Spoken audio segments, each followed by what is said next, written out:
Hi hello नमस्कार, मी अंकिता स्वागत करते अजून एका माझ्या नवीन रेसिपीमध्ये। तर आज आपण चिकन बिर्याणी कशी बनवायची ते बघणार आहोत। इथे मी ताजे चिकन घेतलेले आहे, ते 2-3 पाण्याने स्वच्छ धुवून घेतलेले आहे। आता चिकनला हळद व मीठ लावून घेऊयात व छान असं मिक्स करूयात। चिकनला हळद व मीठ लावल्यानंतर ते चिकन अर्धा तास मुरत ठेवूयात। चिकन मुरसपर्यंत आपण बिर्याणीचा मसाला बनवून घेऊयात।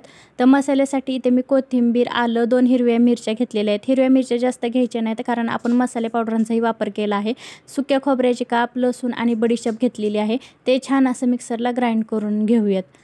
तर इथे मी बिर्याणीसाठी 4 वाट्या तांदूळ घेतलेला आहे, स्वच्छ धुवून निथळून घेतलेला आहे।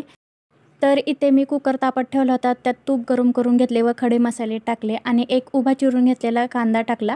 आता कांदा छान असा तांबूस रंगावर फ्राय करून घ्यायचा।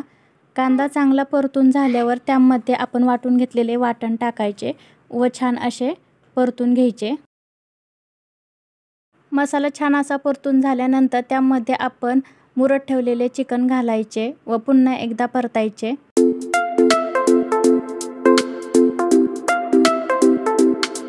चिकन परतून झाले की त्यामध्ये आता पावडर मसाले घालायचे।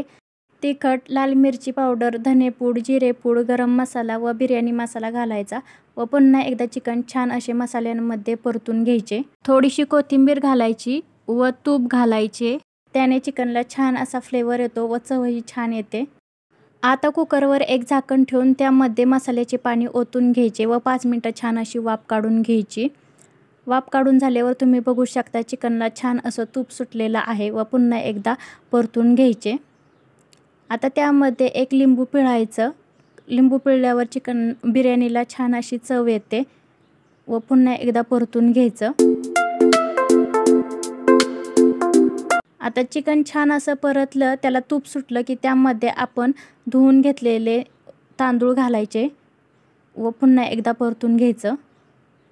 तांदूळ चिकनमध्ये छान असं मिक्स करून घ्यायचं।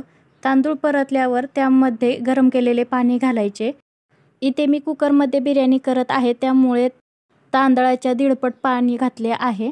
आता छान असं मिक्स करूया व चवीपुरतं मीठ घालूयात। वरून थोडीशी कोथिंबीर घालायची व कुकरचे झाकण लावून कुकरच्या 3 शिट्ट्या करून घ्यायच्या। इथे कुकर पूर्णपणे थंड झालेला आहे। आता तुम्ही बघू शकता आपली बिर्याणी छान अशी झालेली आहे। बिर्याणीला तूपही छान असं सुटलेलं आहे। आता बिर्याणीला स्मोकी फ्लेवर येण्यासाठी इथे मी कुकर थंड होईपर्यंत कोळसा गरम करून घेतला। कोळसा एका वाटीमध्ये ठेवायचा व तो कुकरमध्ये ठेवून घ्यायचा। त्यामध्ये थोडेसे तूप घालायचे व कुकरचे झाकण लावून घ्यायचे, जेणेकरून कोळशाचा फ्लेवर बिर्याणीमध्ये पूर्णपणे उतरतो। एक 10 मिनिटांनंतर पुन्हा झाकण काढून घ्यायचे। तुम्ही बघू शकता छान अशी आपली चिकन बिर्याणी तयार आहे।